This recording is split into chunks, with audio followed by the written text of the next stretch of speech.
Les éléments fondamentaux de la vie chrétienne. Chapitre 2.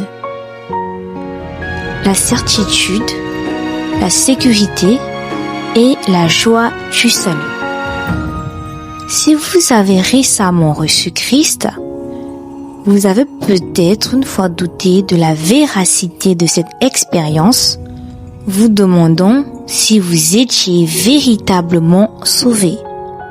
Lorsqu'un nouveau chrétien n'a pas le fondement solide de la certitude de son salut, il lui est difficile de grandir et de faire l'expérience des choses plus profondes qui caractérisent la vie chrétienne. Quoi qu'il en soit, la Bible nous apprend que nous pouvons savoir absolument, sans réserve ni ombre d'un doute, que nous sommes une personne sauvée. Comment cela est-il possible? Lisons 1 Jean, le chapitre 5, le verset 13. Cela, je vous l'ai écrit afin que vous sachiez que vous avez la vie éternelle, vous qui croyez au nom du Fils de Dieu. Ce verset ne dit pas afin que vous pensiez, mais afin que vous sachiez. N'attendons pas de mourir pour le découvrir. Nous avons aujourd'hui cette certitude dont nous pouvons dès à présent jouir. 3 moyens nous permettent d'avoir la certitude du salut. Le premier moyen nous dit « Dieu le dit ». La parole de Dieu est le premier canal qui nous assure de notre salut.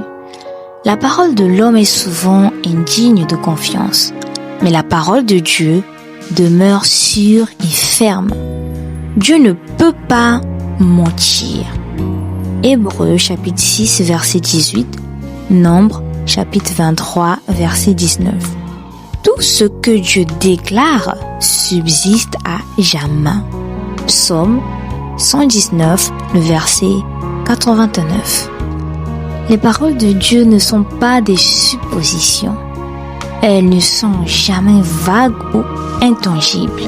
Aujourd'hui, sa parole nous atteint sur la forme écrite de la Bible. La Bible est la parole même de Dieu, inspirée de lui. 2 Timothée chapitre 3, le verset 15. Nous pouvons prendre cette parole, la croire et avoir confiance en elle. Que nous dit donc Dieu à propos du salut? Il nous déclare que le chemin qui mène au salut est une personne, Jésus-Christ. Jean chapitre 3 verset 16, le chapitre 14 le verset 43, Actes chapitre 10 le verset 43, le chapitre 16 le verset 31. Il ajoute que quiconque croit que Jésus-Christ est ressuscité d'entre les morts et confesse de sa bouche que Jésus est le Seigneur est sauvé. Il dit que quiconque invoquera le nom du Seigneur sera sauvé. Romains chapitre 10, versets 9 à 13. Avez-vous fait cela? Avez-vous cru au Christ et confessé ouvertement qu'il est votre Seigneur? Avez-vous invoqué son nom? Si cela est votre cas, alors vous êtes incontestablement sauvés. Dieu le dit, il n'y a rien à ajouter. Le Saint-Esprit rend témoignage. Non seulement la parole de Dieu nous dit extérieurement que nous sommes sauvés, mais nous possédons intérieurement un témoin qui nous dit la même chose. Le Saint-Esprit confirme intérieurement ce que la Bible affirme par écrit. 1 Jean 5, le verset 10 dit Celui qui croit au Fils de Dieu a ce témoignage en lui-même. Parfois, après avoir reçu Christ, nous risquons de ne pas nous sentir sauvés. Néanmoins, si nous vérifions dans les parties les plus profondes de notre être, dans notre esprit, nous découvrons une sorte de témoin intérieur, une certitude que nous sommes enfants de Dieu. L'Esprit lui-même rend témoignage avec notre esprit que nous sommes enfants de Dieu. Nous dit Romains 8, le verset 16. Si vous doutez de posséder ce témoin intérieur de l'Esprit, alors essayez de déclarer hardiment « Je ne suis pas un enfant de Dieu ». Vous verrez qu'il est très difficile de même murmurer un tel mensonge. Pourquoi cela? Parce que le Saint-Esprit en vous rend témoignage. Tu es un enfant de Dieu. Notre amour pour les frères est une preuve. Le troisième moyen par lequel nous avons la certitude de notre salut est l'amour que nous portons à nos frères et sœurs en Christ. 1 Jean le chapitre 3, le verset 14 dit « Nous savons que nous sommes passés de la mort à la vie parce que nous aimons les frères. » Une personne qui est sauvée ressent incontestablement une sorte d'amour pour ceux qui, eux aussi, sont sauvés. Elle veut entrer en communion et se réjouir de Christ avec d'autres. Telle est la conséquence spontanée du salut, un des signes les plus clairs qu'une personne est sauvée. Un tel amour dépasse l'amour égoïste et superficiel déployé dans le monde d'aujourd'hui. Cet amour est impartial. Il aime ceux qui nous ressemblent et ceux qui sont différents. Il produit l'unité et l'harmonie véritable que le monde désire tant. Cet amour est nôtre lorsque nous recevons Christ, qu'il est bon, qu'il est agréable pour des frères d'habiter ensemble. Le psaume 133, le premier verset. Ce verset est le témoignage de toute personne qui est sauvée. Grâce aux trois témoins que sont la parole de Dieu, le témoin intérieur de l'Esprit et notre amour pour les frères, nous pouvons savoir avec certitude que nous sommes véritablement sauvés.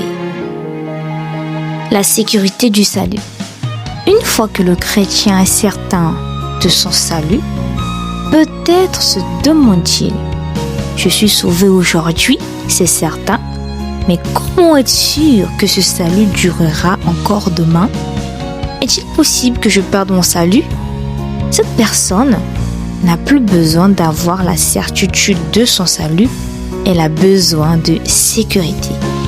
Un homme qui a déposé des millions de francs à la banque est certain que ses richesses lui appartiennent. Mais si la banque insiste pour que la chambre forte demeure déverrouillée, notre riche ami aura des difficultés à s'assurer de la sécurité de ses richesses. Il sait qu'il est riche aujourd'hui sans être sûr qu'il le sera encore demain. Notre salut est-il semblable à ces richesses? Nous appartient-il aujourd'hui, mais peut se perdre à tout instant? Absolument pas. Nous pouvons déclarer avec hardiesse que tout ce que Dieu fait durera toujours. Ecclésiaste, le chapitre 3, le verset 14. Une des caractéristiques merveilleuses concernant notre salut en Christ consiste en son irréversibilité. En d'autres termes, rien ne peut renverser ce salut.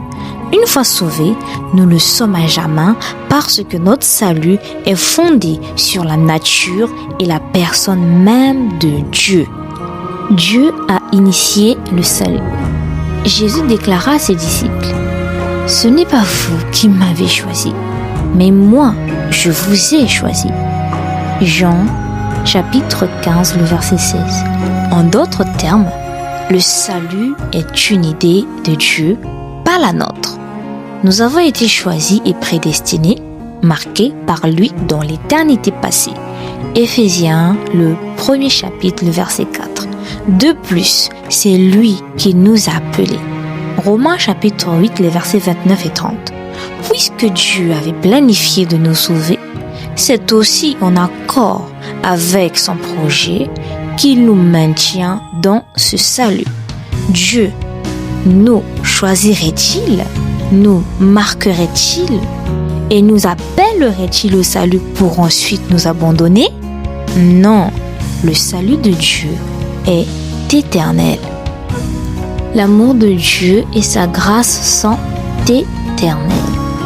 Plus encore, l'amour de Dieu et sa grâce déployée envers nous ne sont ni conditionnels ni temporaires. Ce n'est pas l'amour émanant de nous qui nous a sauvés, mais l'amour issu de lui. 1 Jean le chapitre 4, le verset 10. Il nous a aimés d'un amour éternel. Jérémie chapitre 31, le 3e verset. Sa grâce était déjà envers nous dans l'éternité avant la fondation du monde.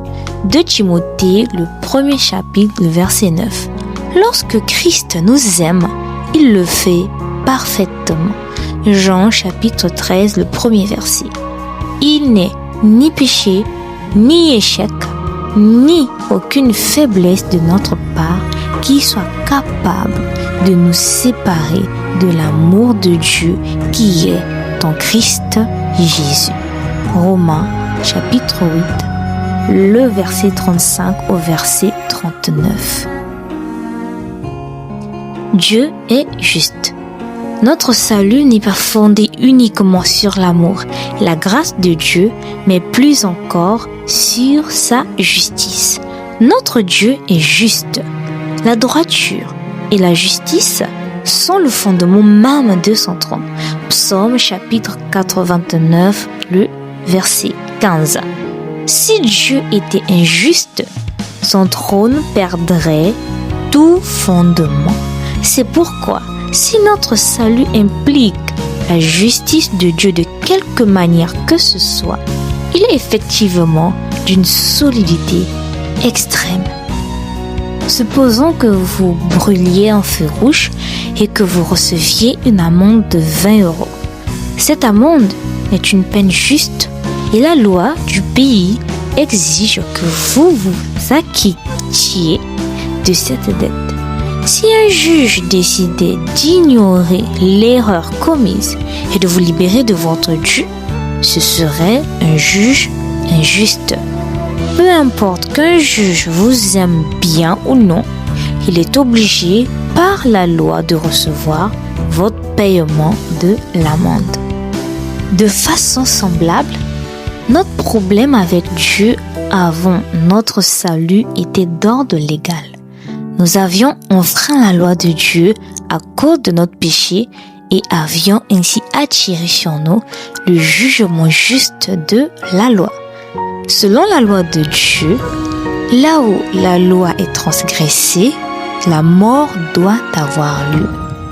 Romains chapitre 6, verset 23, Ézéchiel 18, le verset 4. Il n'est ici aucunement question de l'amour de Dieu, grâce auquel il ignorerait nos péchés et le jugement de la loi. Si Dieu agissait ainsi, son trône même serait ébranlé. Si Dieu est obligé de juger le péché à cause de la loi que lui-même a établie, que peut-il faire?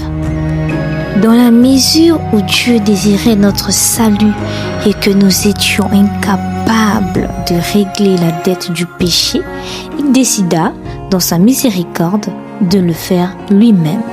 Voici 2000 ans, Jésus-Christ, le Dieu incarné, vint afin de mourir sur la croix et de régler la dette de notre péché.